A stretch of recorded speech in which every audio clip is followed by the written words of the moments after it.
Campaign 2018 is sponsored by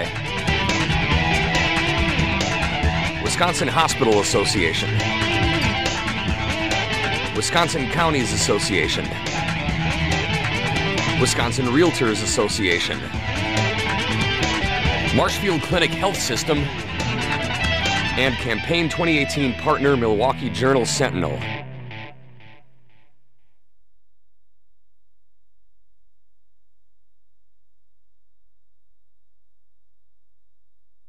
Phil Anderson of Fitchburg is a Libertarian candidate for governor.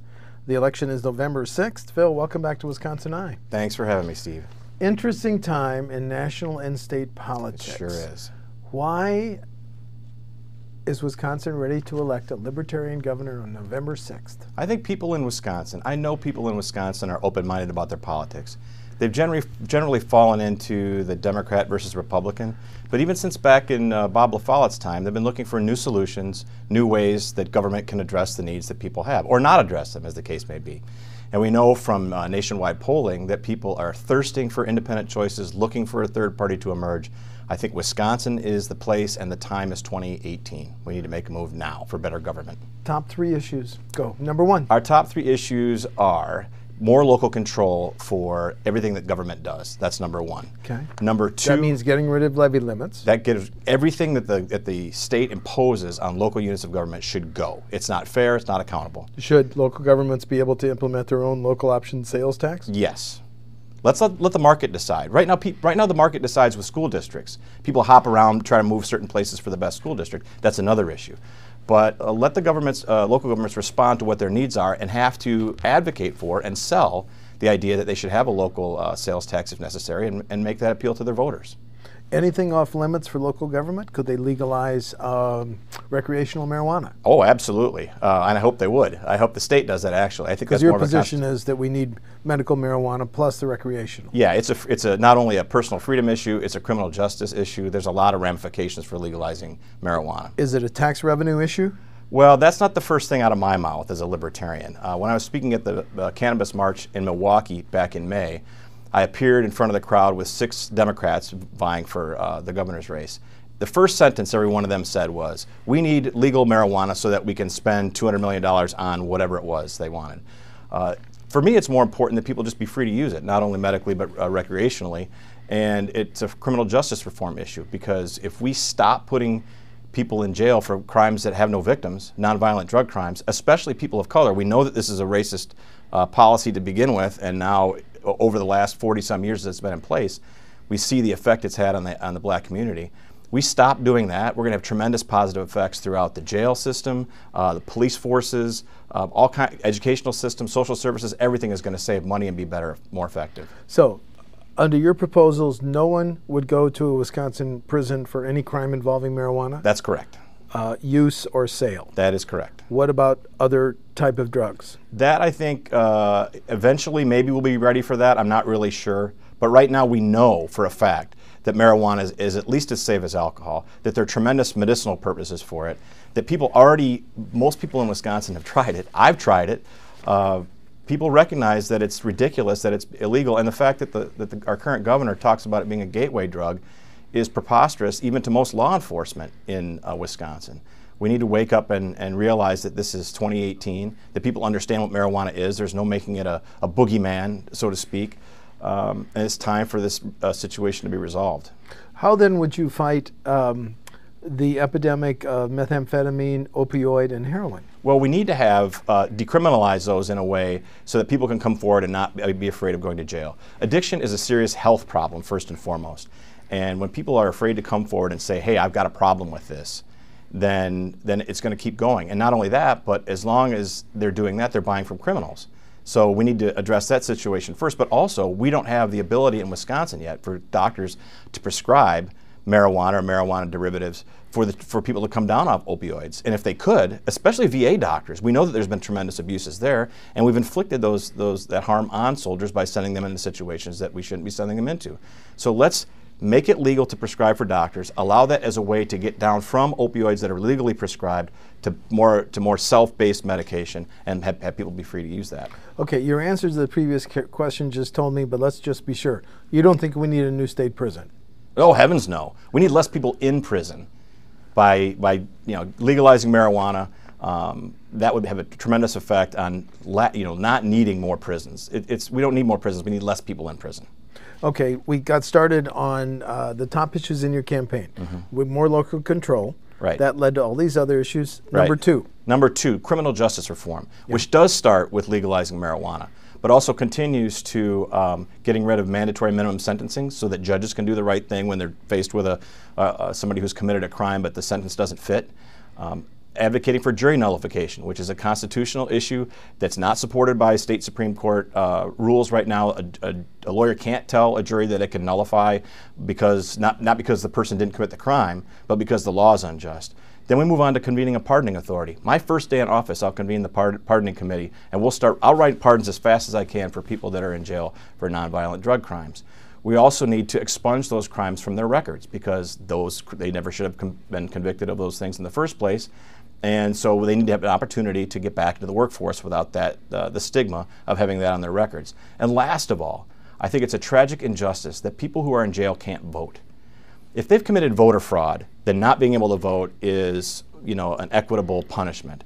But the idea that people don't have any representation because they've committed a crime and they're in prison doesn't make any sense. It's not democracy. It's not who we are. And some people recognize that. People are fighting for this issue in Milwaukee. But other parts of the state, people don't recognize it as much, and I like to bring it to the forefront. Will your changes knock Wisconsin from the dubious ranking of being #1 in the incarceration of African Americans? It should, and it should pretty quickly. And that's a travesty. We don't talk about that enough. I don't even think the Democrats talk about that enough. It's a huge justice issue, and one that's gone back for 40 years since. I mean, not only involving the war on drugs, but other laws that have been put in effect since the 1920s have criminalized certain behaviors that are specific to Black Americans and put them in jail. And it shouldn't be that way. Let's move on to health care. Governor Anderson would do what on health care in your first budget? Well, we need to do a couple of things. And to be honest with you, it's a pretty complicated issue. But the problem with health care right now is that the insurance company basically drives the discussion and drives the politics on it. They give tons of money to Republicans and Democrats to get done what they want to get done. Obamacare is an example of that, but there are plenty of others. We need to decouple insurance from primary health care. I'm a member of a concierge service where I pay a low fee per month and I get my basic care, prescriptions, basic doctor visits, etc., for less than $100 a month. Now, if insurance was involved in that, that would greatly drive up the cost. And people know from the premiums that they pay and their employers pay that's way too expensive, and the care isn't necessarily any better. So we decouple that and not make it so that, compare it to car insurance. If your car insurance had to pay for your gas and your oil changes, it would take forever and be much more expensive. So we need to figure that out right away. Support the idea that there should be local solutions to these problems and work towards a more equitable system where more people have access, not because the government is subsidizing them necessarily in a blanket, bureaucratic, insurance company-driven sort of way, but in a way where they can access choices, especially for people that use the VA. Would Governor Anderson's first budget seek the federal Medicaid expansion? Well, it would depend on the strings that are attached, and that's sort of a moving target a little bit, but I don't want to blanketly accept federal funds if it means that we have to do something coercive or bureaucratic in Wisconsin that's not for the good of our citizens. So we'd look very, very intensely at those strings and how they're attached and then decide whether to accept that. Would you do anything differently on health care in the rural areas where you have older demographic, government paying for more services, young people leaving? Well, we need to, if we're going to subsidize some health care, and I think we still need to, at least for the short term, we need to give people choices. And if there are people that want health care in rural areas, and certainly there are, they should be able to go and spend their money at their local clinic that they're being given to use and prop up that clinic. Right now, too many people, especially veterans, get on buses, ride halfway across the state. We have people that come to the VA in Madison from Illinois because that's where they can access health care. If they had vouchers to use, or some subsidy to use that where they live, then we'll have more health care in rural areas because we won't be importing patients into urban areas. The state of Wisconsin and Delta Dental now have a program that provides preventive health care for children. These clinics some of them are struggling financially. Would a Governor Anderson's first Medicaid budget fund or expand these programs? I think we need to, at least for the short term. Our principles as libertarians include minimizing government, but we in no way want to pull the rug out from anyone who's currently using government services and needs those things until we can make the market move in the right direction so that those services can be supplied. What would your first budget do on women's health care? Could you be more specific? On access to abortion funding. I am not in favor of legal abortion, so I would not fund that. You would not fund that? No. Okay. I don't think we talked about how you'd pay for our highways. How would a Governor Anderson pay for highways and bridges? It's interesting. We already pay for our highways. I mean, we don't do a good enough job. Wisconsin doesn't have very good roads. But through the various ways that we're taxed, we already pay for highways. But the problem is that the money that we are taxed goes to Madison, where we don't actually know what happens to it once it enters the Capitol. There are a lot of deals that are done, a lot of things that happen at DOT that we're not aware of. There's been whispers of corruption back at least as far as Tommy Thompson's administration. And we don't see the results out in the areas of the state. So what I'd like to do is to move as much taxation back to local areas for roads and let them make decisions and do their contracting. Because when all of the contracting is done at the state level for state road building, we see the sort of sweetheart deals, no bid contracts, those sort of things that lead to worse roads, more corruption, and more money being spent on them. Do you see, let me rephrase that. Sure. Let's move on to gun laws. Okay. Mass shootings, school shootings, what's your position on changing gun laws? Well, the facts show, the FBI statistics and Center for Disease Control statistics show that since 1991, gun ownership in the United States has risen dramatically, and gun deaths have gone down. Right? And we live in an environment now where every gun incident is on the news. It's big news. People are very sensitive to that, and they should be. We don't want people to die, obviously. We don't want these things to happen. But we need to look at the facts, and the facts are that gun ownership does not increase shootings. It doesn't increase school shootings. It doesn't increase murders. And allowing people to defend themselves actually decreases those sorts of things in many situations. And we also need to remember that gun laws originated in the United States in the 1930s and 1940s in the South, so that black people couldn't defend themselves against the local law enforcement who were often involved in the KKK and wanted to come out and lynch them. So let's look at what's actually going on here. We have a fundamental right that people have to defend themselves, and we should support that. Any way, shape, or form that the government gets involved in that and picks who gets to defend themselves and who doesn't, or if law enforcement carries weapons and individual citizens can't, that's the tragic situation. And we've seen that played out through police on civilian violence throughout, even in Wisconsin, even in Madison. Let's go back to transportation funding. Sure. See any need to raise the 30.9 cent state gas tax? I don't think there's any need to raise it. I'm open to tolling as a long-term solution. Open to tolling. I think that makes sense because it ties usage to paying for it. And in the end, people pay for this anyway. So if we can reduce, one of our goals is to get rid of the state income tax right away, as soon as possible.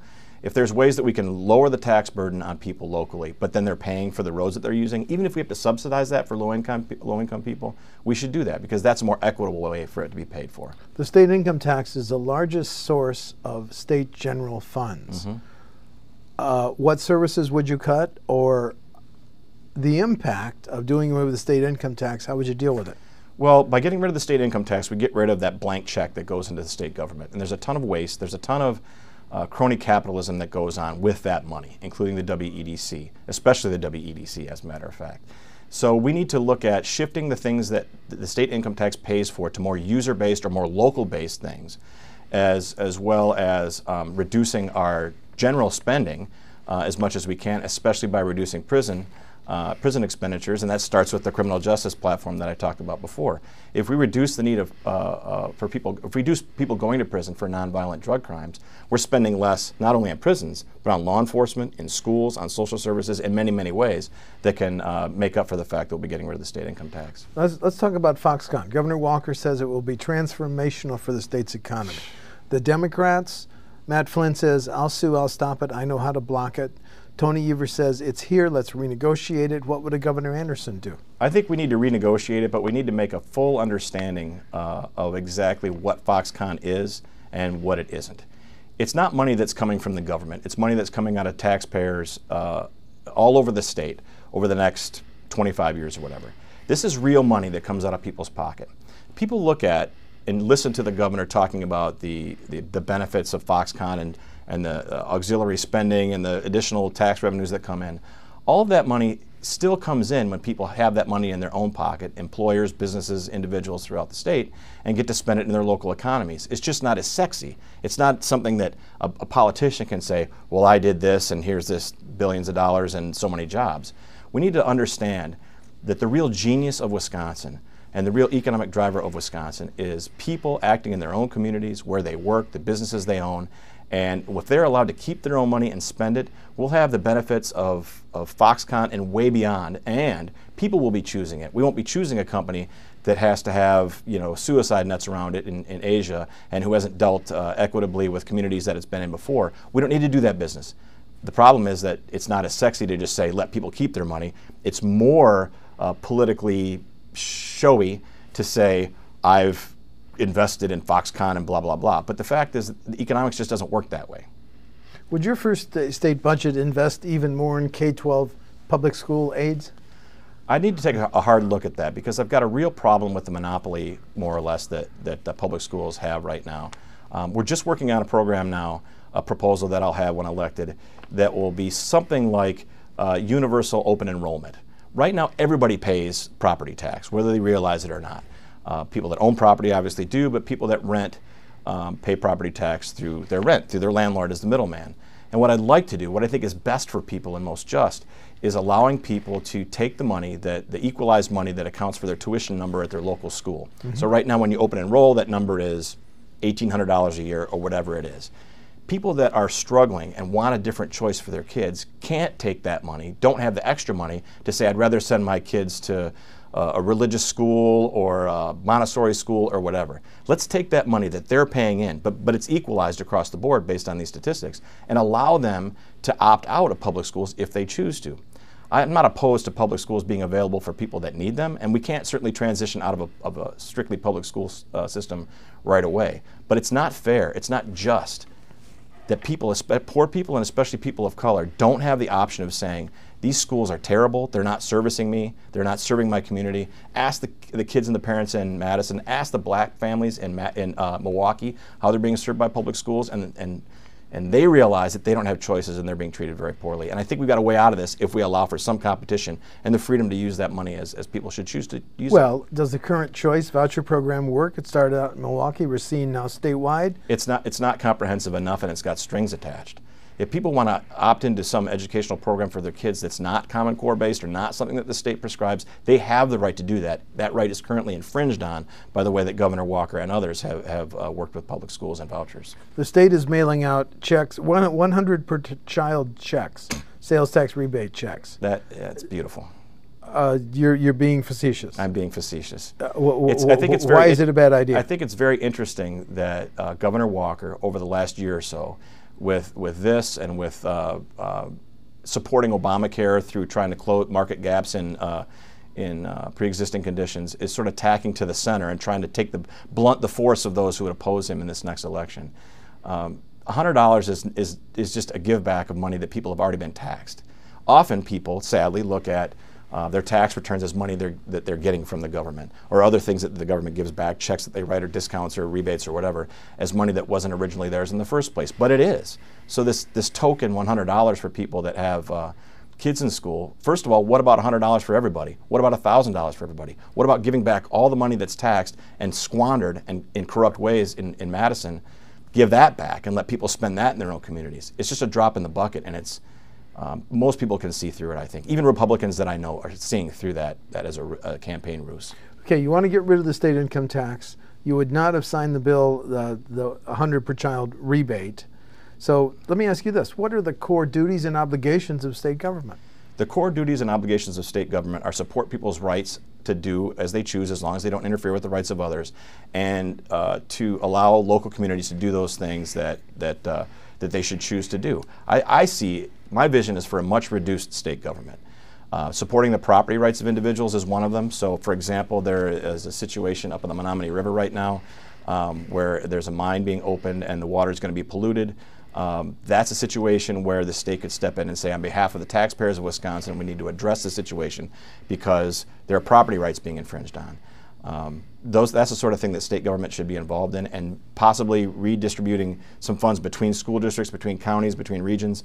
But the idea that all of the knowledge and the expertise, all of the authority is in Madison, and that people in Wausau and Menominee and Dodgeville and Racine and New Berlin and wherever don't have the knowledge, expertise, and the authority to make decisions for themselves with their own taxpayer money, it's basically a fraud. It's a farce. And we need to get back to that. Let's have more local control, more decisions being made by people in neighborhoods, in city council meetings, in county board meetings, school board meetings. Let them decide what's best for their community and get state government out of the way unless it's necessary.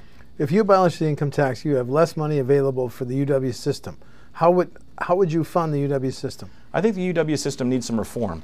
I'm all in favor of higher education, and I think there should be more competition at the post-secondary level. So when we were talking about K through 12 schools, I think there's a bit of hypocrisy between the idea that we've got a robust, not only public system, but private school college system in Wisconsin and across the United States, and we think that diversity is great, but we don't have that for secondary education. But there are things that the UW can do to sort of break out of an old paradigm, and the paradigm is this. There's these huge campuses. There's a ton of money invested in real estate, in buildings, in facilities. That doesn't need to be that way anymore. So many more people are accessing education remotely, are attending from home, using all kinds of different resources to get that education. We don't need this old paradigm to support this old paradigm for getting people, college educations. And not only that, but we're supporting all the social things that come along with people, college kids living all in the same space and relatively unsupervised as well. I enjoyed it when I was young. I bet you did too, or college days, but we don't need that anymore. And the fact that we're still talking about it as the way forward, I think, is reflective of a lack of having an open mind about the best way to provide actual education. And it's being supportive of a system or a group of people that aren't keeping up with the times. Did you support the recommendation to fold the two-year colleges, make them part of the 4 years? I don't oppose that. I need to take a better look at that and see how efficient that is. I think we just need to have more options for education for people and to be open to the idea that not everyone needs to live on campus, to go to a building to learn. Clearly the free market with all the different companies that are online providing excellent education demonstrates that, but they're not subsidized by government at all. So we need to look at ways that people are already choosing to be educated and support those as well.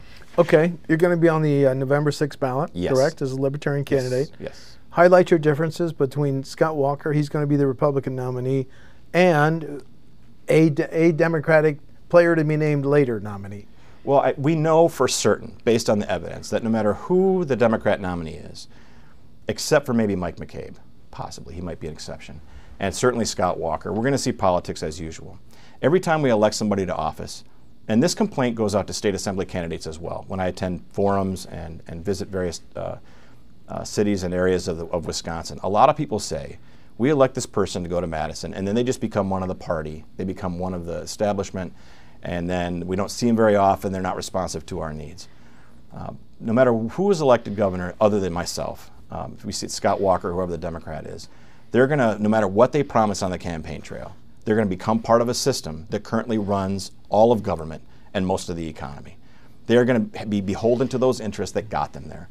And in Scott Walker's case, he ran in 2010, the recall in 2012, 2014, on certain conservative principles, many of which he's abandoned. He won't go far enough on Second Amendment rights. He's giving money back on health care that he shouldn't be doing. This $100 rebate thing is certainly not a conservative thing, and a lot of his supporters aren't happy with it. Many other things. Because now he's in office, and he has to respond that way. He's obeying what his party bosses want and what his donors want. And the same thing for the Democrats. We shouldn't forget that while we rail against the WEDC and crony capitalism, there was an institution before called the Commerce Department that was doing much the same thing under Governor Doyle. And the idea that Matt Flynn or Tony Evers or Paul Soglin or Kelderoys or whoever is going to get elected and all of a sudden crony capitalism is going to go away, or that the government's going to stop playing favorites with their campaign donors, is not based in fact. It's not based in evidence. I can say that of all the things that I propose, I'm free to do them. I'm free to represent the people of Wisconsin. We have a small party that's based on principle, and those principles don't change. We don't blow with the wind. We have a very sound policy in government versus people, and that is that people should be running things and not government.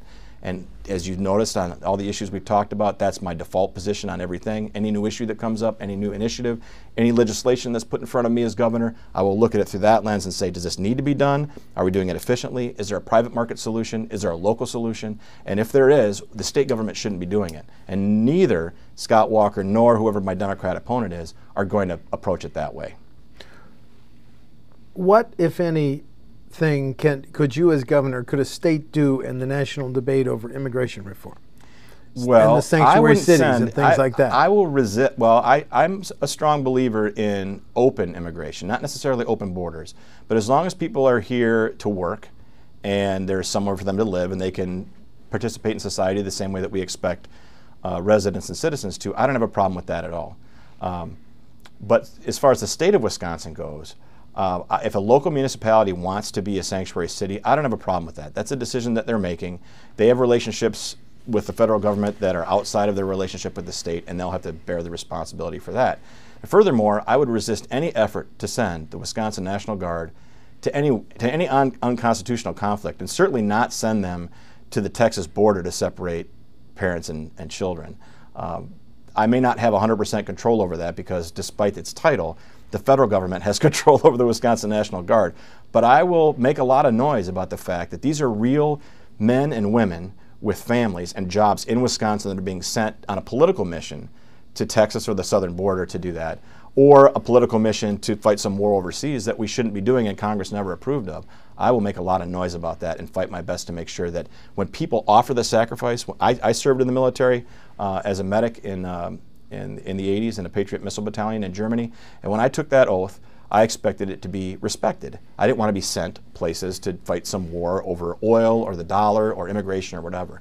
And the only way to best honor that sacrifice is to only use it when it's constitutionally authorized and when it's really, really needed, and not when it's politically expedient. And that's my commitment to the people of Wisconsin. And one of your central campaign themes is local government leaders know best. Yes. And they should have the taxing authority and all other authority, and the state should get out of their way. As much as possible, yes. Okay.